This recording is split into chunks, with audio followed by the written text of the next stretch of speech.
Today on the Hopefulist, are your dreams changing? That's okay.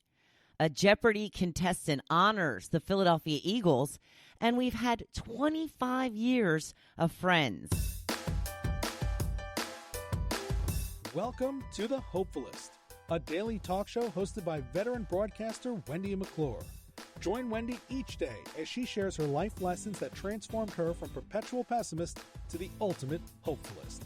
The perfect morning show to get you caught up on the day's top stories while sharing insights that will lead to positive transformation and bring out the hopefulist in you. For more inspiration, visit hopefulist.com. And now, here's your host and hopefulist, Wendy McClure. Hello, hello, hello. It is Cocktail Friday. People, we made it. It is the freaking weekend.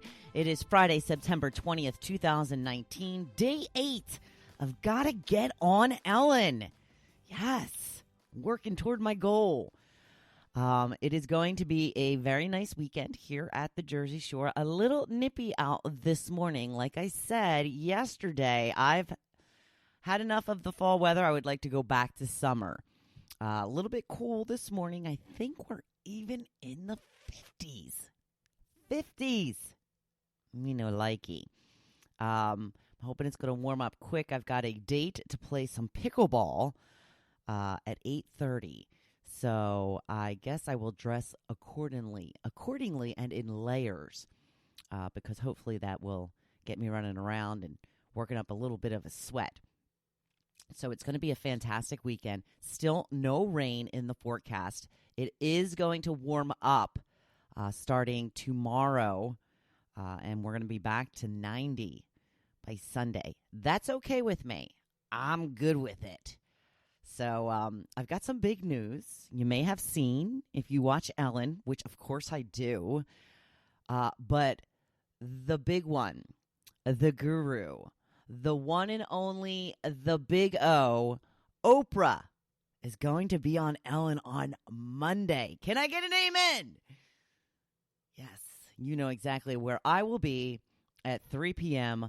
on Monday. Can't wait to see my girl Oprah with one of my favorite other girls, Ellen. It's going to be epic. It's so cool when Oprah's on a talk show because she's so comfortable being interviewed. Like, she just doesn't care. She's like, I'm Oprah. I'll say whatever I want. And so I'm very excited about this. As you know, I am going to see Oprah in the next couple of months. It's in February, right after my 50th birthday. Holy moly. How did I get to be 50? What the heck happened? Half a century. Half a century. So that's a nice little birthday present for me. And like I said before, a little appearance on Ellen not long after that would be perfect. Being very excited, being very positive. I have a lot of hope that my plan, my mission is going to work. So I didn't see Jeopardy last night, which is odd because I almost always watch Jeopardy. But I was out last night. I went over to a friend's house to watch the sunset, had a drink or two. And I had actually forgotten that one of my book clubs was holding its meeting last night. So I just kind of stopped in there on the way home. And I had walked in, and I haven't been to this particular book club in a couple of months. And oddly, I still didn't read the book. So I just wanted to see everybody and say hello. So when I first walked in, the woman's house who was hosting the event says to me, she's like, oh my gosh, she looks so cute. I'm like, oh my gosh, I'm so glad I came. It just like so perks you up when someone gives you like a compliment you're not expecting. So I got to see some of my girls that I haven't seen in a while. And then tonight we are going to see a play here on Long Beach Island. They have a theater called the Surflight Theater. And the name of the play, I believe, is Boynton Beach. But the star of the show, and it says that it's Stop Heading to Broadway. So I believe this is going to be on Broadway very soon. And the star of the show is Andrea McArdle Remember her? Annie, the original Annie. She started playing Annie when she was 12 years old? Annie was my very first Broadway show, which was not on Broadway. It was in Philadelphia at the Forest Theater. And I had begged my mom to take me to see Annie. And I remember when my parents had been divorced for a little while at that point, a couple of years. And she had said to me, ask your father for the money. I remember the tickets were $40 a piece or $20 a piece. I think they were $20 a piece. Of course, this was back in 1982 because I guess I remember now having to ask for $40. And always had a little bit of healthy fear when it came to my father. Always afraid to ask him for things. And I remember when my mom told me, she said, well, you have to ask your dad for the money. And I'm like, come on, Mom. I don't want. My mom says, which was probably true, Wendy, he will say no to me. He will not say no to you. So I screwed up my courage and I asked him, and we went to see Annie. So that was my very first Broadway show. It did not star Andrea McArdle, but another young, fresh, redheaded girl. And it was a very good experience. One of my first of many Broadway shows to come. So we're going to be seeing that tonight. That's a little exciting. I'm excited to see that and to hang with my girls as usual. So back to what I was originally talking about, Jeopardy. Missed it last night. Apparently there was a contestant from Philadelphia on, or at least a Philadelphia area fan. And he unearthed one of the daily doubles. And when he bid, he said that he was going to bet $4,133. And Alex said, is there a significance to that number? And he said, yes, that was the score of the Eagles' Super Bowl win. I love it. Unfortunately, he did not get the answer right, and he did not win the game. But good for him. See, this is how much it means to Eagles fans that they won a Super Bowl. You don't see Giants fans doing that. You don't see Patriots fans doing that because they've had so many. Even the 49ers fans, the Cowboys fans, it just doesn't mean as much to them. It means something to us. We will forever be grateful to the Eagles for giving us that Super Bowl win. I know. I'm bordering on the corny and absurd. That's okay. I love my Eagles. I think y'all know that by now.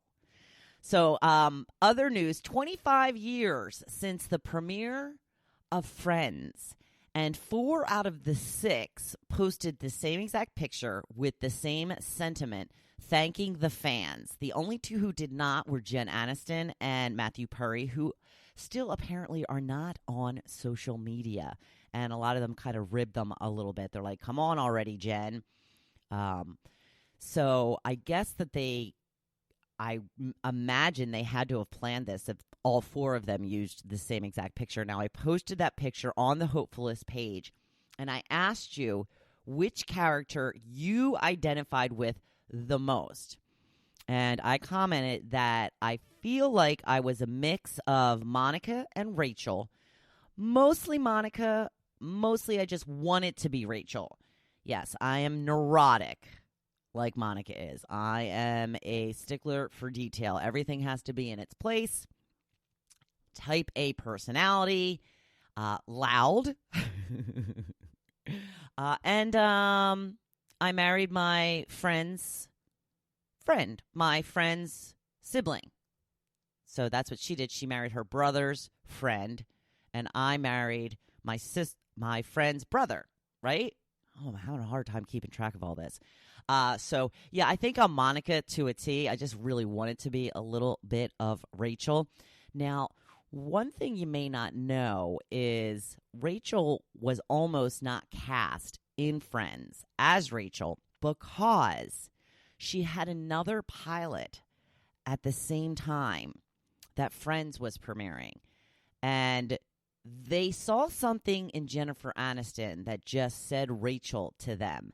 And they made like this exception that if they were going to use her, and if that pilot took off, the other pilot, they would let her out of the contract because they wanted her that badly. And I don't even know the name of that other show. I'm not sure if it actually aired, and if it did, how long it was on, but it did not do well, and she was released from her contract with them and then free to do Friends for the next 10 years, which, of course, shot her into superstardom. What other fun things did I know about Friends cast? I just read recently that I think Phoebe read for definitely one of the other two parts, obviously. I think it was Rachel, though. Or was it Monica? But they switched them up at the last minute. And they said that Lisa Kudrow wasn't that jazzed about playing the Ditz. But again, it all worked out for everybody. So if you happen to see that on my page, I just reposted the Instagram post from Courtney Cox Official. And it's one of the, really cool pictures. In fact, I think I have that picture on my fridge in a magnet form. Just go ahead and let me know which character you identified with the most. And you can throw in who you really would wish you could have been. We all wanted to be Rachel, didn't we? I mean, she was kind of spoiled brat, but she was kind of a lovable spoiled brat. And she was gorgeous, and she dressed well, and she learned her lessons along the way. Right? So speaking of television, Premiere Week is coming up. Lots of shows are premiering this week, and it's very exciting to me. Now, last week started with some of the new talk shows and just the regular talk shows premiering. Like Ellen has been on now for 2 weeks. The new Tamron Hall show, the new Kelly Clarkson show. I wanted to say something quickly about Tamron Hall and Kelly Clarkson. I think that they're trying to be so much more inclusive than past talk shows. But here, I think, is what the problem is. They're spending so much time introducing all these people who are making comments, what have you. Like Tamron Hall always has a couple people up on the TV screen watching from other parts of the country. And she'll, say their name, where they're from, what station they're watching on. We don't care about any of that. Frankly, I just don't care. So it's taking up a lot of time. So it's great to include them when you're the person that's being included and maybe for your friends and family. But for the rest of us, we just don't care. We really don't. And she probably is contractually obligated to say the name of the affiliate that she's on. So sometimes you just can't get around stuff like that. But when she does go around, I notice when she goes around to the audience members, she doesn't ask them their name or anything like that then. So I'm thinking maybe they got to take that down a notch. I get it. They're trying to be inclusive and to make it more about other people and not about themselves. But we don't want to see a show full of introductions. It's just not entertaining. Just my 2 cents. If anybody's listening, if anybody cares. So I wanted to know from you, what show are you most looking forward to seeing?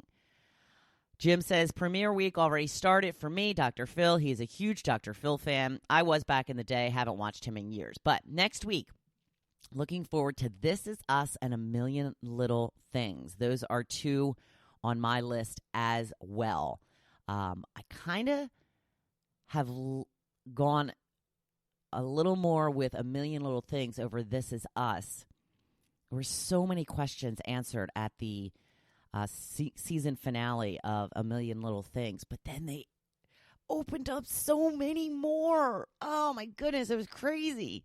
So that's going to be this week, as well as This Is Us. And so those are some of those tearjerker shows that you just love. Kim says The Good Doctor. I had started watching that when it first came on, but lost interest quickly. She also is looking forward to A Million Little Things. Same with Laurie. Lisa says Grey's Anatomy. Grey's Anatomy is in here quite a bit. It is amazing to me that this show is still on the air. What is it with these medical dramas? They're insane, the life that they have on television. I watched Grey's Anatomy the first couple of years. Again, stopped watching it long ago. Anne says